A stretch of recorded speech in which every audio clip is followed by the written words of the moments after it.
Hi viewers, അനുബന്ധ viewers എല്ലാവർക്കും നമസ്കാരം. നമ്മളിപ്പോൾ ഉള്ളത് ഞങ്ങളുടെ വീട്ടിലത്തെ തൊടിയിലാണ്. ഇത് ഞങ്ങളുടെ പ്ലാമരമാണ്. ഇത് ഇപ്പോൾ ഒരു 5-6 കൊല്ലമായിട്ട് കായ്ക്കാൻ തുടങ്ങിയിട്ടുണ്ട്. ശരിക്കും പറയുകയാണെങ്കിൽ ഒരു 3-4 കൊല്ലമായിട്ട് ഇത്തിരി കായൊക്കെ വയ്ക്കാൻ തുടങ്ങിയിട്ടുണ്ട്. ഞാൻ എപ്പോഴും ഓർക്കാറുണ്ട് നമ്മളുടെ ചാനലിൽ കാണിക്കണം. എന്താണെന്ന് വെച്ചാൽ ഞങ്ങളുടെ താമസം ചെന്നൈയിലാണ്. ഇങ്ങനെ ചെന്നൈയിൽ ഒരു പ്ലാമരം വെച്ചിട്ട് ഇങ്ങനെ കായ്ക്കുന്നത് എല്ലാവരും ഒരു അത്ഭുതമായിട്ടുണ്ടല്ലോ എന്ന് പറയും. കാരണം തന്നെ പ്രത്യേകിച്ച് അനുബന്ധം ചാനലിൽ ഇതൊന്ന് കൊണ്ടുവരണമെന്ന് വിചാരിച്ച് അതിന് ഇന്നാണ് സമയം കിട്ടിയിട്ടുണ്ട്.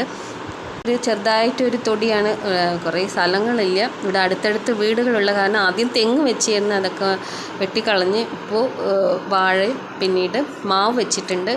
അത് ആദ്യം നല്ലോണം കാച്ചുകൊണ്ടിരുന്നു, പിന്നെ എല്ലാവർക്കും കുറച്ച് ഡിസ്റ്റർബൻസ് ആയിട്ടുണ്ട്. മരം നല്ലോണം വളർന്ന കാരണം കുറച്ച് വെട്ടിക്കളഞ്ഞ് ഇപ്പോൾ പിന്നീടും വരാൻ തുടങ്ങിയിട്ടുണ്ട്.